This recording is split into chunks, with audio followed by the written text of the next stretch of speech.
Look at this picture. What do these two men have in common? Sure, they both play basketball, but on the surface, that's pretty much it. These two men do have the same name. They're both named Isaiah Thomas, just one spelled a little bit differently from the other. But the story behind these two athletes reaches much further than the fact that they have the same name, and they both play basketball. It is painfully obvious that the Isaiah on the right is physically superior to the Isaiah on the left. Then you have to consider a couple things. Consider that the Isaiah on the left started his basketball career in 1981, and the Isaiah on the right started his career in 2011. Also consider that the Isaiah on the left is 6'1", and the Isaiah on the right stands at a whopping 5'9". But he is bigger. But is bigger better? Is the Isaiah on the right inherently a better athlete because of how big he is? And if so, does this mean that even over the last 30 years, we have developed into a new and better species as humans? Whether or not you like sports, this is an important question. And if we aren't, does that mean we're doing something wrong? Well, let's go back a little bit. It is obvious that today our bodies are so much more advanced than that of the first ancient Olympians. The athletes of today can run faster and jump higher and lift heavier things than ever before. But why is that? Is it because of our own inherent evolution?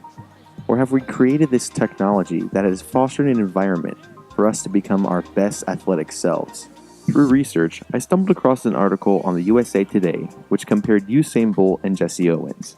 Jesse Owens broke his world record in 1936 by racing the 100-meter dash in 10.3 seconds.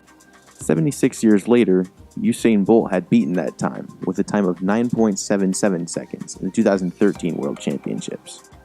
Now in Sprinterland, 9.77 and 10.3 is a huge difference. According to sports science writer David Epstein, if Bolt and Owens raced together, Owens would still have 14 feet to go after Bolt crossed the finish line.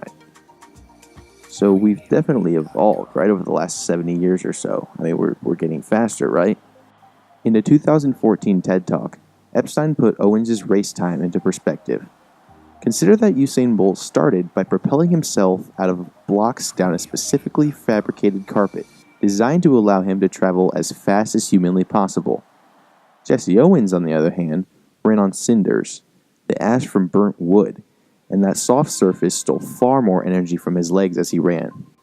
Epstein goes on to say that biomechanical analysis of the speed of Owens' joints shows that had he been running on the same surface as Usain Bolt, he wouldn't have been 14 feet behind, he would have been within one stride.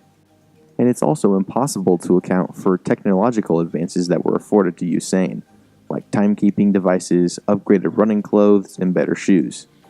This was particularly alarming to me, so I decided to pose the question, is it technology that is solely responsible for the advancement of athletes? To get this question answered, I figured I would reach out to two sources who I know have direct access to this kind of technology. One source who's teaching how to use this technology effectively, and the other who's actually putting that technology to use for himself. First, I thought I would contact John Hebb, a football coach in my high school.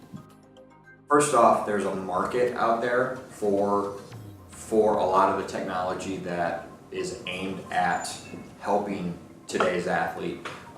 So I think that that plays a big role into it.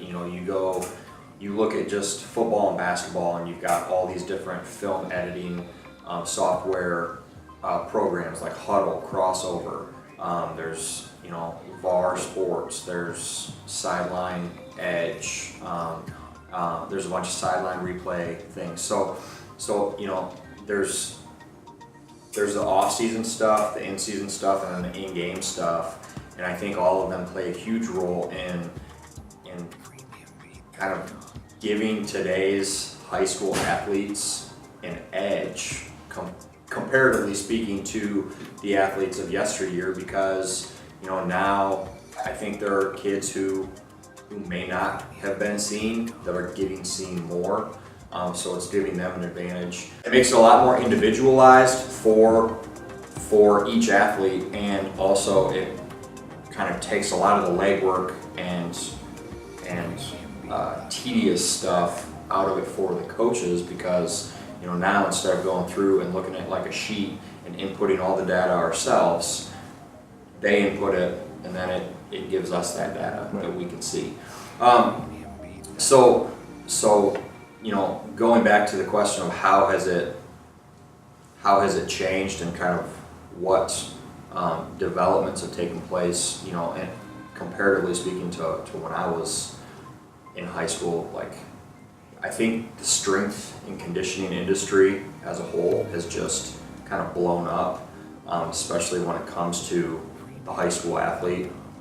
Now you've got kids who have the means, of course, but not only are they doing our individual work with our program, but then they're going outside, and on Saturdays and Sundays, they're working with personal trainers, or they're working with like a personal coach.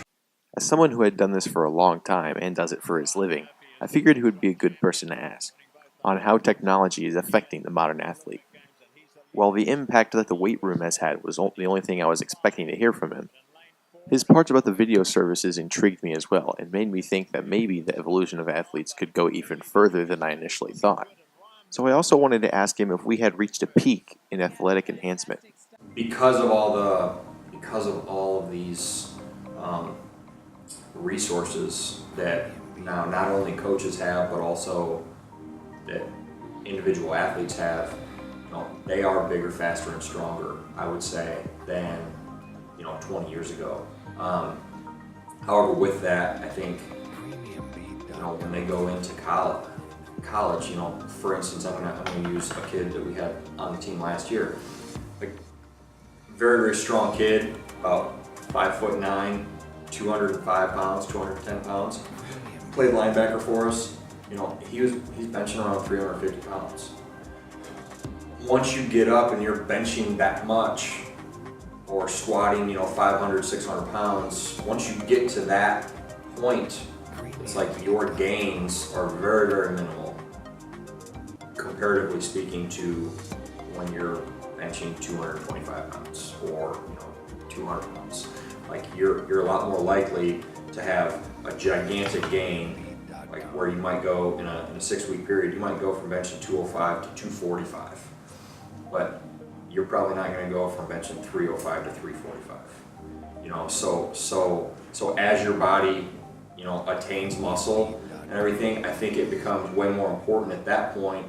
Once you get to those higher numbers, now you got to start working on the fast twitch muscle fibers, because you got all this big muscle and this bulk, all right, that's great, but most of that bulk is going to be slow twitch. So it's not going to be conducive for what you're supposed to do on the basketball court or on the football field, or or if you play tennis and you like to work out, or on the tennis court, So that's when you start working those muscles, but in a different way, so that you are developing the ability to do what you were supposed to do on the field. Ultimately, the goal in any program's weight program is going to be that you are not only building muscle, but you're also activating those fast twitch fibers. So you want to do a combination of both, so that they're going to be able to perform the way that you are hoping they perform. To get a more direct take on the subject, I wanted to ask Gerald Cole, a high school football player, how he thinks this technology has an impact on his athletic career. The good thing as an athlete, it basically it endures you, and it gives you more ability to break through things, to do things you want to do on the field. I'm a football player, to do things that I could do on the field, I had to, work out. I mean, people may think I'm little, I'm not, It gives you confidence and strength, not just natural strength, mind strength, because it gives you strength to do whatever you want to do, to do what you got to do. So you think people that are shorter like you are getting chances because of now you can lift and all that, and you think without that you would be where you are today? I think because of what you're. I think they're getting looked at because we play big. We play big. That we have a mentality of big, even though we may look little, but we play big. Right. It's the work. It's the work that's in store in people. It's not because everybody, a tall dude can do what we do, But at the end of the day, can they do it with the exact, effort and stuff? I also wanted his take on whether or not there could be a peak for athletes. Big or whatever, where you can't go anymore. Like that, this is as good as I'm gonna get. I can't go anymore because you No. think your body can't handle it. No, you don't. If you put it in, if you install something, like let's say if you have a dream, would you ever stop? Would you ever stop whenever you get to that dream, or would you keep going to make sure that you maintain that dream, make sure like you got there and Right. stay there? Right. That's, Do you think you can get over that though? Like not just staying there, but you think you can get even better than that? yes, that's the thing. You don't have limits. That's what makes you. That's what make your dream right here. Make you just immediately just pop up. Now, Gerald is on the short side. He only stands at about 5'7", but he feels that the new emphasis on the weight room has given him and many other short people a chance at having a successful athletic career. After reviewing my film, I really don't think that we have evolved as a species. I think maybe our brains have evolved, but overall our bodies themselves really haven't.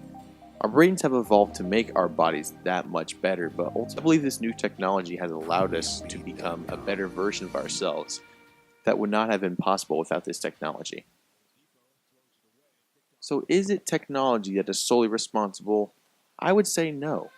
It's us creating that technology. And I think we should give ourselves a pat on the back for actually doing something right for once. Thank you guys for watching.